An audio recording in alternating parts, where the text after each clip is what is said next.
Me invitaron a un debate en mi facultad.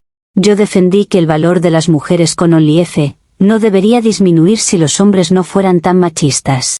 Al final todos me abuchearon, ese vídeo se hizo viral y ahora mi familia se avergüenza de mí. Mi papá entró con un abogado y un cerrajero, como si yo fuera una ocupante cualquiera.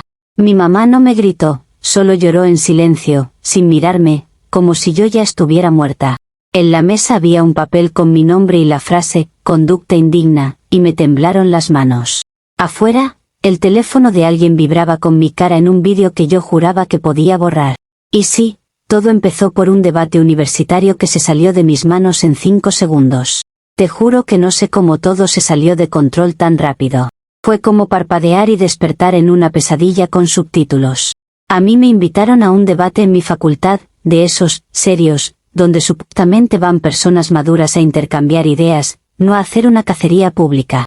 Yo fui porque pensé que era una oportunidad, porque me gusta hablar, porque me gusta tener razón, y porque honestamente me parecía injusto como todo el mundo se pone moralista cuando el tema es sexualidad.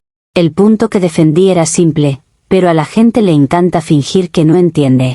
Yo dije que el valor de las mujeres no debería disminuir por tener OnlyFans, y que si los hombres no fueran tan machistas no estarían con ese doble estándar de consumir y luego juzgar. Eso. No dije, vayan todas a abrirse una cuenta, no dije, la familia no importa, no dije nada de lo que después aseguraron que dije.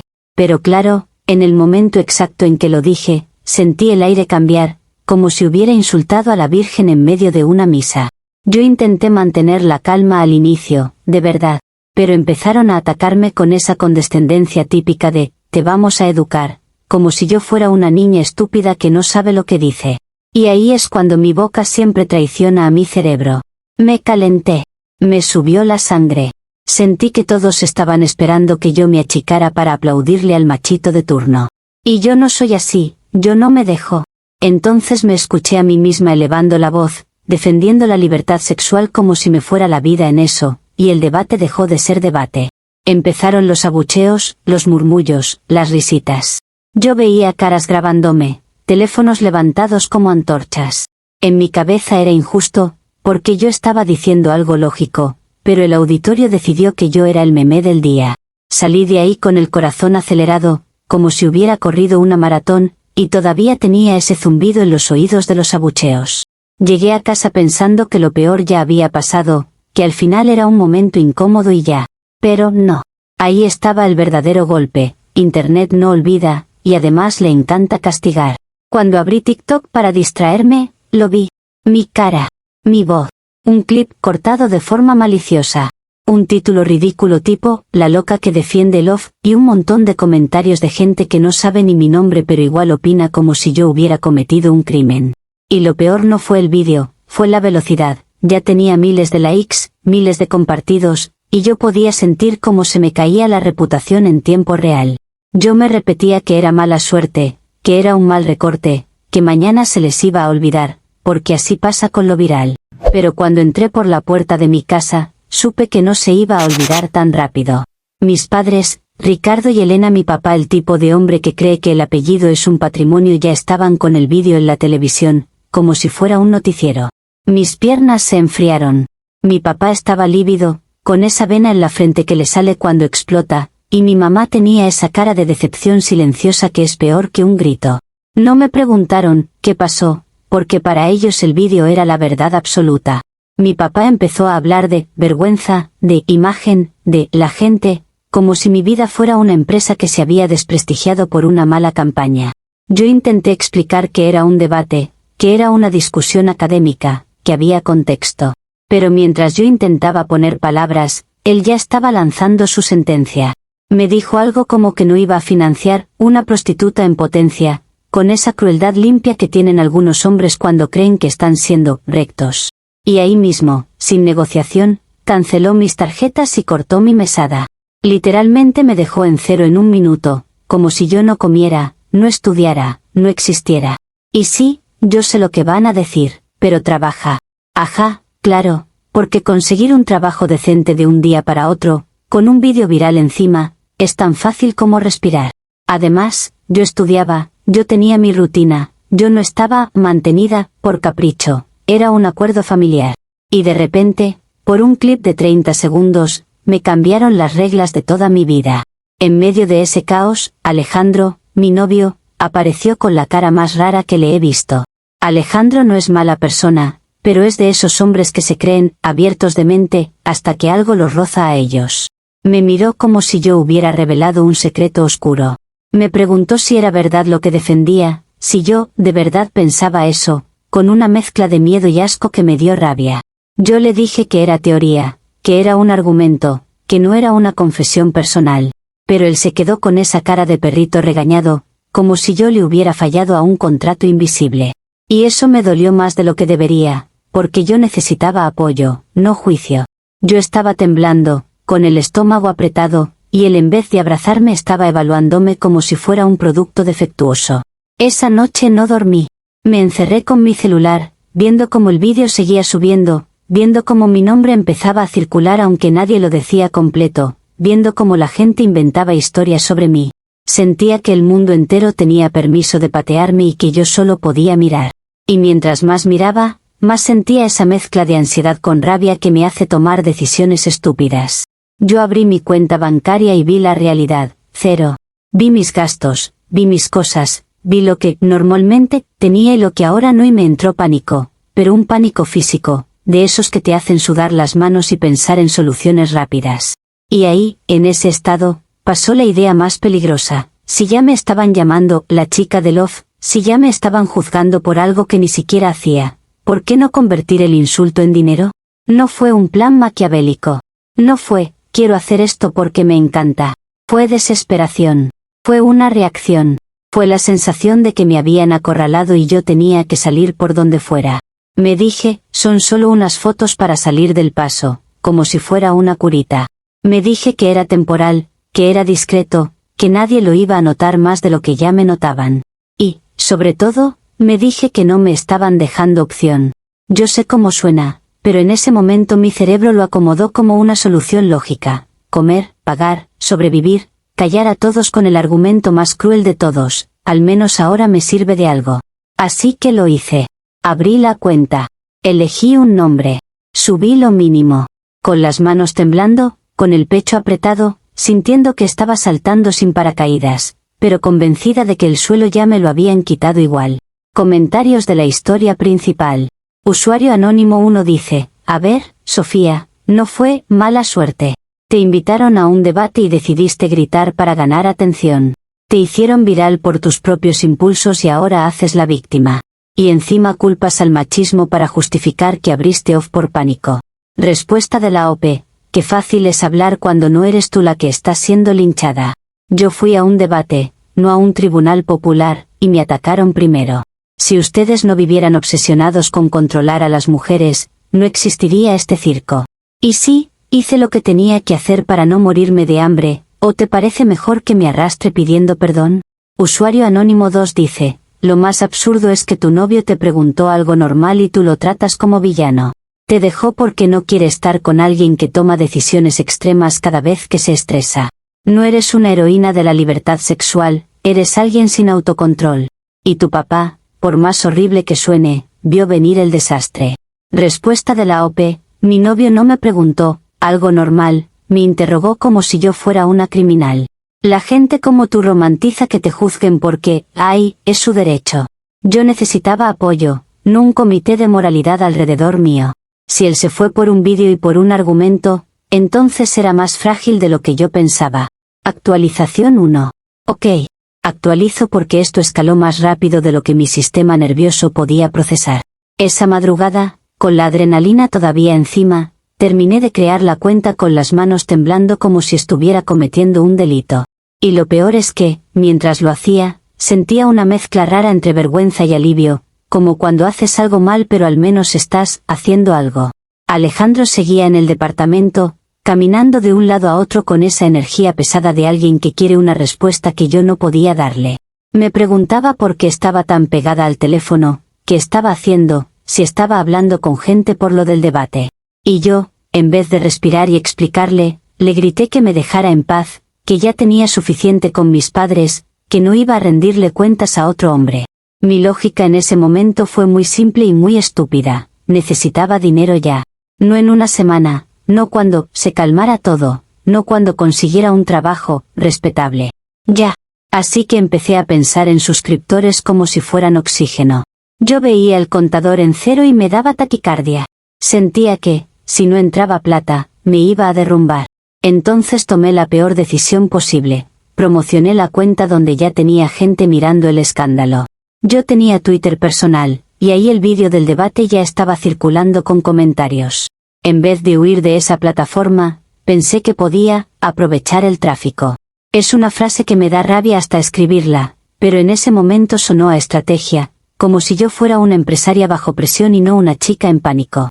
Puse el enlace con un texto que pretendía ser irónico, como, ya que dicen que soy esto, al menos paguen, algo así. Yo me dije que era empoderamiento, que era una respuesta inteligente, que era retomar el control. Y no, era puro impulso. Era yo intentando apagar un incendio con gasolina, solo porque quería sentir que no me estaban humillando gratis. Mi plan, genial, era bloquear a mi familia y listo. De verdad pensé que con bloquear a Ricardo, a Elena, a mis tías, a quien sea, el mundo se iba a ordenar. Como si las capturas no existieran, como si la gente no pudiera reenviar un link, como si la vergüenza funcionara con una configuración de privacidad. No me di consecuencias. Solo quería ver dinero entrando para sentirme segura otra vez. A las pocas horas vi los primeros suscriptores y sentí un alivio casi físico, como si me hubieran soltado del cuello. Me empecé a convencer de que no era tan grave, de que la gente es hipócrita y que, si ya me iban a mirar, al menos que pagaran. Y ahí fue cuando me di cuenta de algo que me asustó. El pánico me estaba volviendo adicta a la validación rápida. Alejandro vio notificaciones, vio cosas, y su cara cambió. No fue una conversación tranquila, fue un choque. Me dijo que eso confirmaba lo que todos decían, como si él también ya se hubiera unido al coro. Y yo exploté. Le dije que él no estaba pagando mis cosas, que no tenía derecho a opinar desde su comodidad moral, que si él quería dejarme, que lo hiciera, pero que no me sermoneara como mi papá. Y sí, ya sé cómo suena, yo empujando a todos y luego llorando porque me quedo sola. Pero en ese momento yo solo sentía que todos querían controlarme al mismo tiempo, y mi respuesta automática siempre es morder. Me encerré con el teléfono, refrescando la pantalla, esperando que el mundo me diera una señal de que no me iba a tragar viva. Comentarios de la actualización 1. Usuario anónimo 1 dice, tu estrategia fue literalmente doxearte tú sola para conseguir dinero rápido. No es empoderamiento, es desesperación con marketing barato. Y encima atacas a Alejandro por reaccionar como cualquier persona reaccionaría. ¿De verdad no ves que cada paso que das empeora el siguiente? Respuesta de la OP, no me doxeé, yo ya estaba expuesta desde el momento en que me grabaron sin permiso. Ustedes aman decir, cualquier persona, cuando les conviene, pero a mí me exigían perfección bajo fuego. Si Alejandro fuera pareja de verdad, se enfocaría en protegerme, no en juzgarme. Y si mi decisión les molesta tanto, pregúntense por qué les arde que una mujer convierta el odio en ingresos. Usuario anónimo 2 dice, la parte más reveladora es que dices, necesito dinero ya, y actúas como si fuera culpa del universo. Tu papá te cortó la mesada porque te vio perder el control públicamente, no por un clip malicioso. Ahora estás usando la palabra machismo como escudo para no asumir nada. Esto no es caos, es una cadena de decisiones malas una tras otra. Respuesta de la OP, qué cómodo es simplificar todo como cadena de decisiones malas, cuando no estás en mi cuerpo temblando. Mi papá no me cortó nada por preocupación, lo hizo por castigo y por control, y eso sí es machista. Yo no estoy usando nada de escudo, estoy describiendo la realidad que ustedes fingen no ver. Y sí, tuve que reaccionar rápido, porque mientras ustedes moralizan, las cuentas se pagan igual. Actualización 2. Ok, aquí es donde me da rabia admitirlo, pero el dinero no llegó tan rápido como yo creí. Yo en mi cabeza tenía esta fantasía de, subo unas fotos, me suscriben, respiro. No. La realidad fue un boteo. Unos cuantos suscriptores, unos cuantos dólares, y un montón de gente exigiendo como si me estuvieran comprando el alma. Mientras tanto, en mi casa, mis padres aplicaron el castigo más infantil del mundo, el silencio. No me hablaban. No me miraban. Dejaban comida en la mesa como si yo fuera una mascota problemática y ya. Yo pasaba por el pasillo y sentía que era invisible, pero no invisible, en paz, invisible, despreciada. Eso te descompone por dentro. La ansiedad me empezó a comer viva. Me despertaba con el pecho apretado, revisaba el teléfono como una loca, y si no veía dinero, se me iba la sangre a los pies. Encima, mi estilo de vida, sí, me van a crucificar por esa frase, no se apaga de un día para otro. Hay gastos, hay cosas, hay compromisos, y cuando te cortan todo de golpe, te das cuenta de que estabas parada sobre vidrio. En el chat, algunos tipos empezaron a pedir cosas más fuertes. No más fotos, sino cosas específicas, personalizadas, con un tono de exigencia asqueroso, como si yo fuera un menú. Y yo al inicio me indignaba y decía que no, porque yo no quería cruzar esa línea. Pero entonces aparecía el número. 200, 300. Y luego uno soltó $500 por un vídeo personalizado.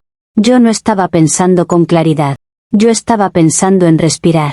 Pensé en mi papá sonriendo mientras me dejaba sin nada, pensé en mi mamá llorando sin mirarme, pensé en Alejandro alejándose, pensé en internet burlándose, y pensé, solo será una vez. Me lo repetí como un mantra. Una vez para estabilizarme. Una vez para calmar el pánico. Lo hice. No voy a dar detalles porque tampoco soy estúpida, pero sí, fue más explícito de lo que yo quería. Y cuando terminé, me quedé mirando la pantalla con una sensación horrible, como si me hubiera traicionado a mí misma, pero luego vi el saldo y sentí un alivio eufórico, casi enfermo. Fue como una droga, asco y calma al mismo tiempo. Y ahí es donde me asusté de verdad, porque mi cuerpo empezó a asociar, hacer algo que no quiero, con sentirme segura. Y cuando estás en modo supervivencia, la moral se vuelve un lujo que la gente te exige desde lejos. Yo me decía que era temporal, que era controlado, que yo estaba tomando el control de mi narrativa, pero en el fondo, lo único real era que yo estaba corriendo sin frenos. Para rematar, mis padres seguían actuando como si yo no existiera, como si su silencio fuera una lección divina. Y eso, lejos de hacerme reflexionar, me hacía sentir más sola y más furiosa. Yo no quería pedir perdón por una idea que sigo creyendo válida. Yo quería que dejaran de castigarme como si yo fuera un espectáculo público que le salió mal. Y en esa rabia, yo seguía empujando, porque si paraba, sentía que me ahogaba. Comentarios de la actualización 2. Usuario anónimo 1 dice, no es que el dinero no llegara, es que te metiste a vender acceso y luego te sorprende que te traten como producto. Dices que te da asco, pero igual lo haces y encima lo llamas supervivencia. Tus papás te ignoran porque no saben cómo lidiar con alguien que siempre escala todo al extremo. Y lo de Alejandro, no te dejó por moralista, te dejó por tu volatilidad. Respuesta de la OP. Qué gracioso que la gente sea experta en cómo deberían reaccionar los demás cuando no están pagando mis cuentas. No me metí a vender acceso, yo me defendí de un linchamiento que ya estaba pasando sin mi permiso. Mis papás no me ignoran por no saber lidiar, me ignoran para quebrarme y que yo me arrodille, y eso es control. Y Alejandro se fue porque quería una novia sumisa que se disculpe por existir, no porque yo sea volátil, punto. Usuario anónimo 2 dice, lo peor es que lo cuentas como si el número en la pantalla justificara todo. Te estás entrenando a cruzar límites cada vez que te sientes ansiosa, y eso termina mal. No estás tomando control de tu narrativa, estás entregando tu vida al impulso más básico. Deja el teléfono, busca ayuda, consigue trabajo real, lo que sea. Respuesta de la OP, trabajo real, ahí está, el prejuicio disfrazado de consejo. Ustedes dicen, busca ayuda, como si yo no estuviera ya ahogada y el mundo no me estuviera empujando la cabeza. Yo no entrego mi vida, yo reacciono ante una crisis que me fabricaron por hablar en un auditorio. Y si creen que un empleo milagroso aparece cuando te señalan en la calle, viven en una fantasía. Actualización 3. Mis padres, Ricardo y Elena, se fueron un fin de semana a un congreso empresarial, por primera vez en días, la casa quedó en silencio de verdad. No el silencio castigador, sino el silencio de que no había nadie para mirarme como si fuera un error. Y debería haber sido un respiro, pero para mí fue un vacío. El tipo de vacío que te pide que hagas algo, lo que sea, para no sentirlo. Yo estaba ansiosa y aburrida a la vez, que es una combinación peligrosa. Encima, ya había probado esa sensación horrible de asco-alivio, con el dinero rápido, y mi cerebro empezó a actuar como si el contenido fuera una obligación, como si yo tuviera que alimentar una máquina para que no se apagara. No era solo por plata, era por sentir que yo controlaba algo, aunque fuera una fantasía. La cosa es que la gente en la cuenta no te da tregua. Apenas te ven tambalear, empiezan con lo de premium, exclusivo, más fuerte. Yo me convencí de que, si no subía algo impactante, se iban a ir. Y yo no podía aguantar otra pérdida. Ya me habían quitado mi familia, mi calma, mi relación, no iba a dejar que también me quitaran esto, porque al menos aquí yo decidía. Me di cuenta de que no tenía lencería nueva y me dio una rabia absurda, como si el universo me estuviera saboteando hasta en lo estético.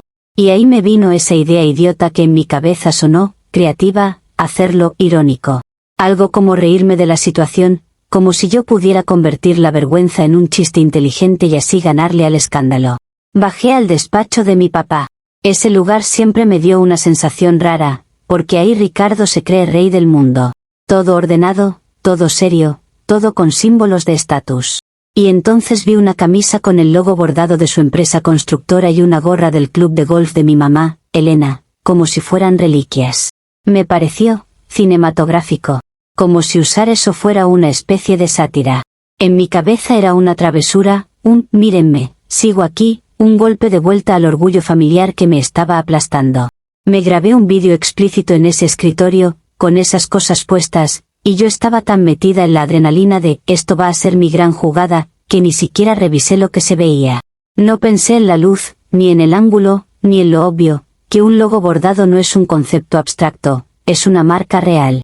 Le di a publicar sin verificar. Así, como quien manda un mensaje enojada y luego se arrepiente, pero multiplicado por 1000.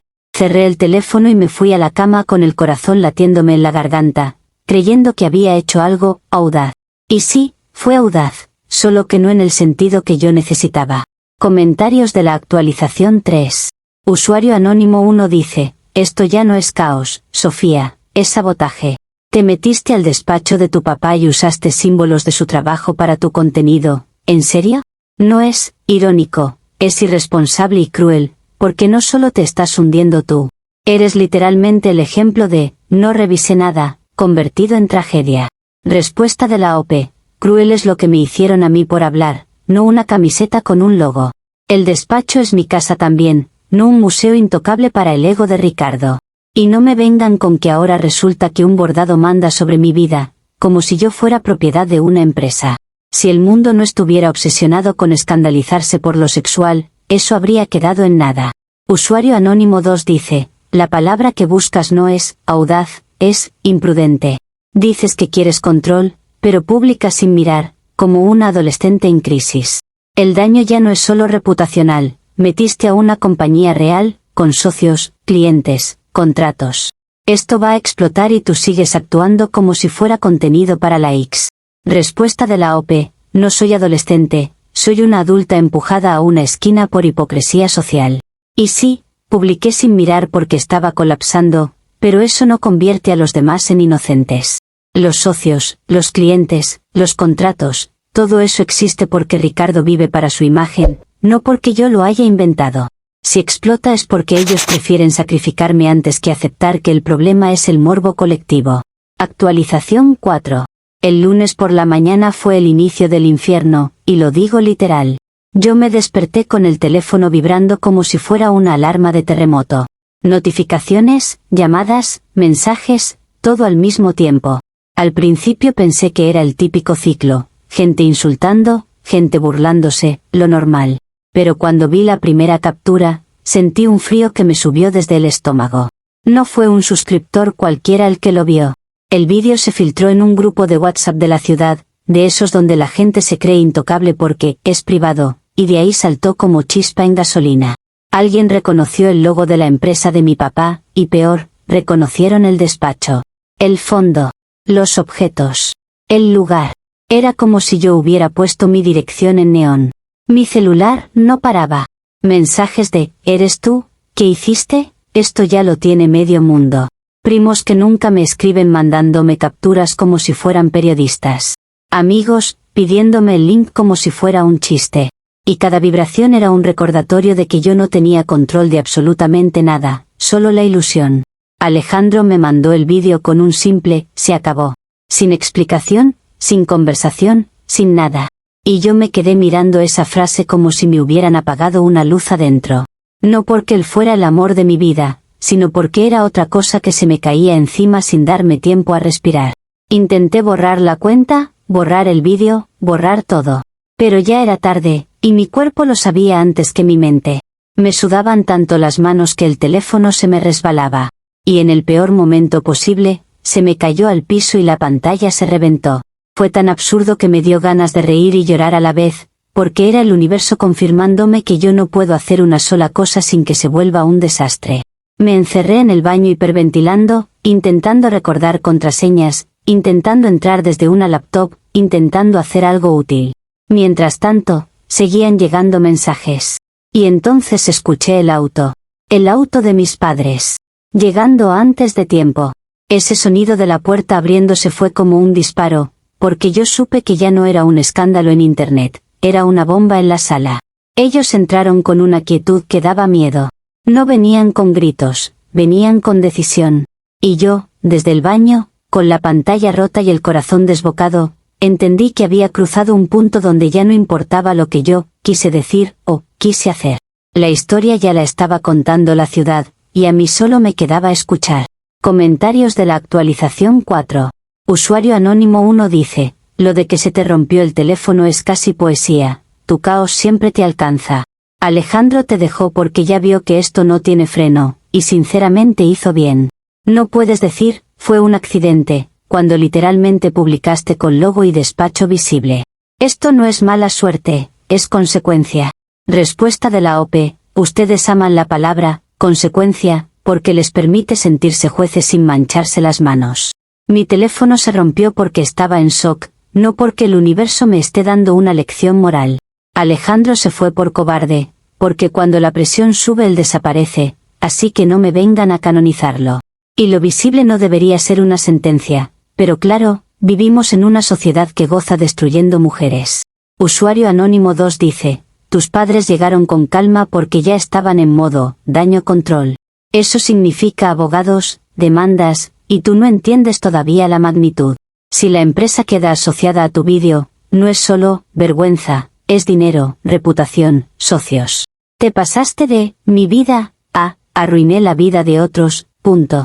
Respuesta de la OP, ahí está otra vez, yo como villana absoluta y los demás como víctimas perfectas. Mis padres no hicieron daño control, por amor, lo hicieron por su imagen, siempre ha sido así. Y si hablamos de magnitud, hablemos de que un sistema entero me dejó sin apoyo y me empujó a sobrevivir.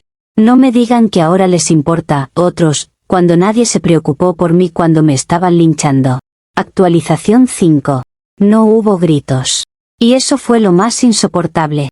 Ricardo entró con un abogado y un cerrajero, como si yo fuera un problema administrativo.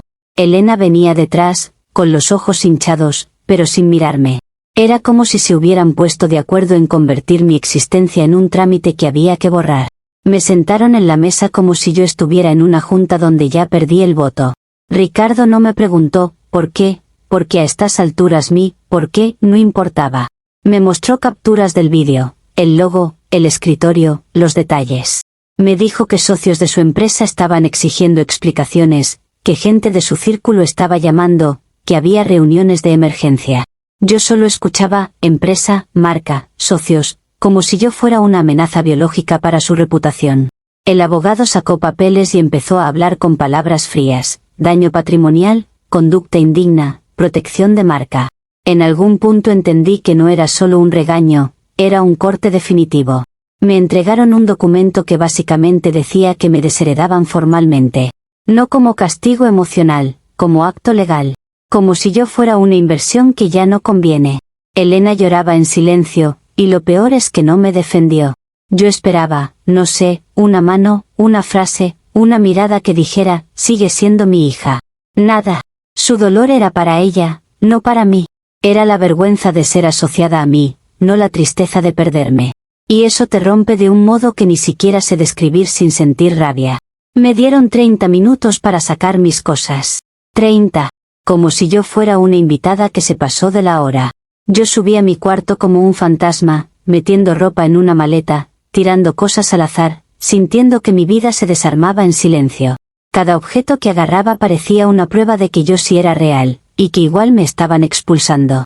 Intenté ir donde Alejandro, porque en mi cabeza todavía existía la idea absurda de que, si alguien me abría la puerta, yo podía recomponerme. Pero él ni siquiera me contestó. No me abrió. No me dio esa última conversación para cerrar nada. Solo me dejó afuera, como si yo fuera un riesgo para su paz. Y sí, me dio rabia, porque todos actuaban como si yo fuera un incendio que se apaga ignorándolo. Ahora vivo en un hostal barato. Trabajo de mesera en un bar donde a veces me reconocen, y lo dicen en voz alta como si mi humillación fuera parte del entretenimiento. Me esfuerzo por mantener la cabeza alta, porque si me derrumbo, siento que les doy la razón.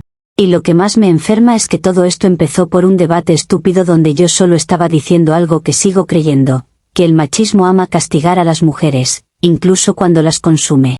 Solo quería que pararan de gritarme. Y ahora el silencio es tan pesado que a veces me dan ganas de romperlo yo misma, pero ya aprendí, a la mala, que cada vez que hago algo impulsiva, el mundo se cobra el interés con crueldad. Comentarios de la actualización 5. Usuario anónimo 1 dice: te desheredaron porque convertiste la casa familiar y la empresa en utilería para tu contenido. No es machismo, es que cruzaste límites que afectan a terceros y tu papá se protegió. Elena no te miró porque debes sentir que perdió a su hija por tu propia mano. Y el hostal no es injusticia divina, es el resultado de no frenar cuando debías. Respuesta de la OP: mi papá no se protegió, se lavó las manos y me sacrificó para salvar su nombre, que siempre fue su verdadero hijo. Yo no convertí la empresa, el morbo de la gente convirtió un bordado en sentencia y ustedes aplaudieron. Y mi mamá me perdió porque eligió la vergüenza social antes que a mí, así que no me pidan que llore por su silencio. Si quieren moral, repártanla también para el público que filtró, compartió y se rió mientras me destruían.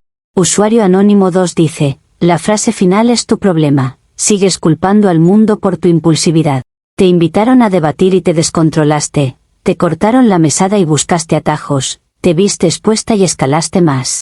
Alejandro no te debía salvarte de ti misma, y tus padres no tienen obligación de financiar tu desastre. Lo único consistente aquí es que nunca asumiste nada, solo corriste al siguiente error. Respuesta de la OP: no, lo único consistente aquí es que ustedes quieren una confesión humillante para sentirse superiores. Yo asumí que tenía que sobrevivir, que tenía que moverme rápido, que tenía que aguantar el odio sin apoyo. Alejandro y mis padres sí tenían responsabilidad emocional conmigo, pero eligieron el juicio y la imagen, no la humanidad. Si quieren llamarlo mi desastre, háganlo, pero no finjan que este mundo no disfruta empujar a alguien al borde y luego señalarlo por caer.